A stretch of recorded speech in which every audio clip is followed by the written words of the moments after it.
علامہ صاحب، رضاعت کا کیا کانسیپٹ بنیادی طور پر ہے کیا، اور آج بھی یہ قابل عمل نافذ العمل ہے، نافذ ہو سکتا ہے، عمل کیا جا سکتا ہے؟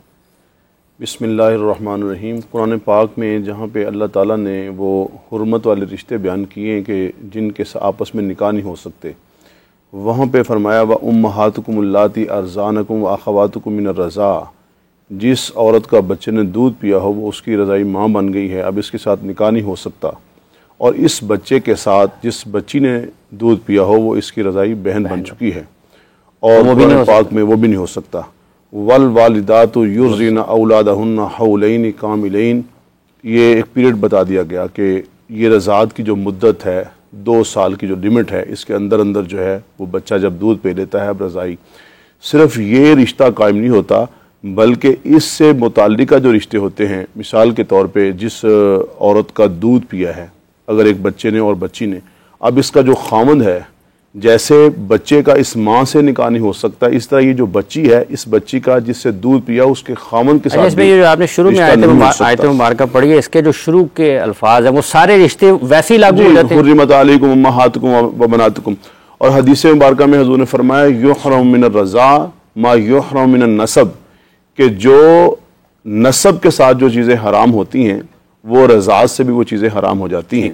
تو یہ قرآن مجید میں اور حدیث مبارکہ میں یہ چیز واضح ہے۔ اب جو رضاعت ہے یہ چونکہ عرب میں تو یہ بڑا رواج تھا، اور اس کی وجہ بہت ساری وجوہات، صرف ایک وجہ نہیں تھی۔ مثال کے طور پہ ایک تو وجہ یہ ہوتی ہے کہ کسی صحت مند خاتون کا دودھ پلایا جائے تاکہ بچے کو اس کی جو حفظان صحت ہے اس کو دیکھا جائے، اس کی پرورش کو دیکھا جائے، صحت کے لیے، بہتر صحت کے لیے۔ اور صحت کے ساتھ ساتھ جو ایک اہم چیز تھی وہ یہ تھی کہ کسی ایسی خاتون کا دودھ پلایا جائے کہ جس کا نسب بڑا اعلیٰ ہو، جو عورت جو ہے کہیں سردار ہو، یعنی کسی اچھے قبیلے کی ہو، تاکہ بچے کی پرورش کے ساتھ ساتھ اس کی تربیت بھی اچھی ہو سکے۔ تو ان تمام چیزوں کا، اور یقیناً اسلام کے جو اصول ہیں وہ تو قیامت کی صبح تک ہیں، جیسے اس وقت تھے آج بھی بالکل ہو سکتے ہیں، اور ہو بھی رہا ہے ہمارے معاشرے میں۔ بچوں کو جو رضاعت نصیب ہو رہی ہے، دودھ پلائے جا رہے ہیں۔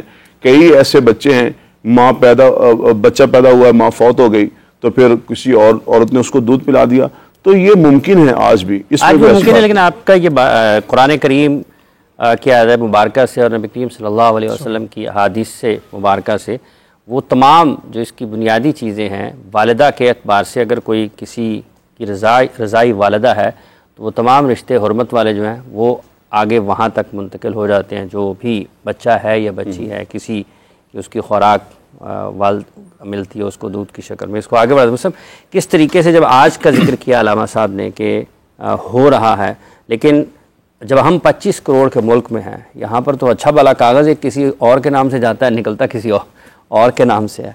تو یہ ممکن ہے آج، اور کن بنیادی چیزوں کا احاطہ کرنا یا ان کو نگاہ میں رکھنا یا ان کو یقینی بنانا ضروری ہے؟ اس کے لیے جو ہے 2-3 بنیادی پوائنٹ دیکھے جا سکتے ہیں، شریعت نے جو ہائی لائٹ کی ہیں۔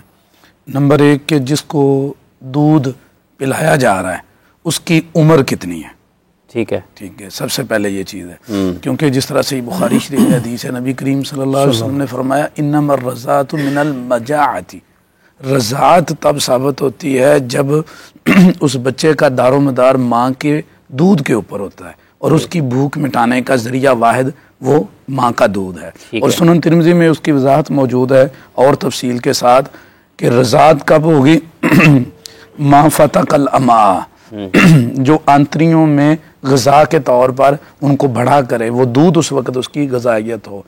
تو ساتھ فرمایا ماں قبل الفطامی، دودھ چھڑانے کی مدت سے پہلے ہو۔ اب دودھ چھڑانے کی مدت قرآن پاک نے بیان کی ہے والوالدات یرضعن اولادہن حولین کاملین۔ ایک بات تو یہ ہے کہ مدت رضاعت کے اندر دودھ پلایا جائے، اور وہ ہے 2 سال۔ اچھا، دوسری بات اس کے ساتھ یہ ہے کہ وہ دودھ پلانے کی مقدار کتنی ہونی چاہیے، یہ بھی شریعت نے ذکر کیا ہے۔ شریعت نے یہ بھی ذکر کیا۔ ام المومنین ہماری ماں امی عائشہ صدیقہ رضی اللہ تعالی عنہا فرماتی ہیں کہ قرآن پاک کی تلاوت ہوتی تھی، کچھ حصہ تھا جس میں وہ فرماتی ہیں کہ اشر رضاعات معلومات، 10 رضے تھے جو معلوم تھے، اور اس کے بعد جو ہے ان کو چینج کر دیا گیا بھی خمسن معلومات، 5 رضوں کے ساتھ. پہلے یحرمنا جو حرمت ثابت کرتے تھے وہ 5 رضے تھے. اب رضا کیا ہے؟ حدیث میں املاجہ بھی آتا ہے، مسا بھی آتا ہے. اس کا مطلب ہے کہ بچہ اپنی ماں کی یعنی مدر فیڈ کرے اور وہ جو ہے اپنے دودھ کی جگہ کو چوسے اور اس سے دودھ لے، اور وہ اتنی دیر تک اسے پیچھے نہ ہٹایا جائے. ایک دفعہ وہ مکمل دودھ بھر کر پیٹ پیے یا خود اپنی مرضی سے پیچھے ہٹ جائے تو یہ ایک رضا ہوگا. پھر دوبارہ جب دوسری سٹیپ میں وہ پیے گا دودھ اور پھر وہ خود ہی پیچھے ہٹ جائے گا تو یہ دوسرا رضا ہو جائے گا. ایک ہے کہ ایک دفعہ اس نے 1-2 چسکی لی اور اس کو پیچھے کر دیا، وہ نہیں. اس کے لیے رضا پورا ہے اور وہ ہے اس کا پیٹ بھر کر اپنی مرضی سے اسے چھوڑنا. یہ 5 دفعہ کم از کم ہوگا یا اس سے زیادہ تو رضاعت ثابت ہو جائے گی. یہ 2 چیزیں شریعت نے بالکل ہائی لائٹ کی ہیں اس کے لیے. اور آج بھی اگر یہ بات ہے تو بالکل ٹھیک ہے، وہ رضاعت ہوتی ہے اور وہ رضاعت ثابت ہو جائے گی. اور وہ تمام رشتے جو نسب سے حرام ہے وہ رضاعت سے حرام ہے. ویسے یہ جو مقدار والا معاملہ ہے اور جس طریقے سے جیسے بھی مفتی صاحب نے فرمایا ہے کہ اس کے بھی طریقہ کار طے ہے قرآن و سنت سے، تو اس میں مزید کیا چیزیں ہیں جو آج اگر کسی کو کوئی اس قسم کی مشکل ہے وہ اس سے رہنمائی لے سکتا ہے؟ بسم اللہ الرحمن الرحیم. اللہم صلی وسلم وبارک علی سیدنا و مولانا محمد وعلی آلہ وصحبہ وبارک وسلم. بہت شکریہ حافظ صاحب. اور رضاعت کا مسئلہ بڑا حساس مسئلہ ہے کیونکہ اس سے حلت اور حرمت کا حکم لگتا ہے. اور عند الاحناف یعنی احناف کے وضع کردہ اصولوں کے مطابق جو کہ قرآن و سنت سے جن کا استنباط کیا گیا، ایک تو پہلی بات یہ یاد رکھیں کہ قرآن مجید فرقان حمید میں وَحَمْلُهُ وَفِصَالُهُ 30 شہرا یہ بھی آیت آتی ہے. اس کے تحت مفسرین نے کافی کلام بھی کیا. لب لباب عرض کر رہا ہوں کہ عند الاحناف جو دودھ پلانے کی مدت ہے نا وہ تو 2 سال ہی ہے. والوالدات یرضعن اولادہن حولین کاملین کہ 2 سال مکمل مائیں اپنے بچوں کو دودھ پلائیں. اور اللہ یہ کہ درمیان میں کوئی ایسا عارضہ نہ آ جائے، کوئی ایسا مسئلہ بن جاتا ہے یا باہمی رضامندی سے والدین اپنے بچے کا دودھ چھڑوانا چاہتے ہیں تو چھڑوانے میں کوئی حرج یعنی گناہ والی بات نہیں ہے، لیکن بہتر یہ ہوتا ہے کہ بچے کو اس کی مکمل غذا دی جائے. تو اگر درمیان میں کوئی عارضہ بن گیا تو پھر چھڑانے میں کوئی قباحت نہیں ہے. اگلی بات آتی ہے کہ کتنی مقدار میں جا کے تو وہ رضاعت ثابت ہوگی. تو امام اعظم ابو حنیفہ علیہ رحمہ آپ نے فرمایا کہ اگر بالفرض 2.5 سال کی مدت تک دودھ پلانے کی مدت 2 سال ہی ہے، لیکن اگر بالفرض اس آیت کے تحت وَحَمْلُهُ وَفِصَالُهُ 30 شہرا کے تحت اگر بالفرض 2.5 سال تک کسی خاتون نے بچے کی عمر 2.5 سال ہے اور اتنی دیر تک اگر کسی خاتون نے دودھ پلا دیا تو حرمت ثابت ہو جائے گی، کیونکہ یہاں معاملہ بڑا حساس ہے، حلت اور حرمت والا معاملہ ہے.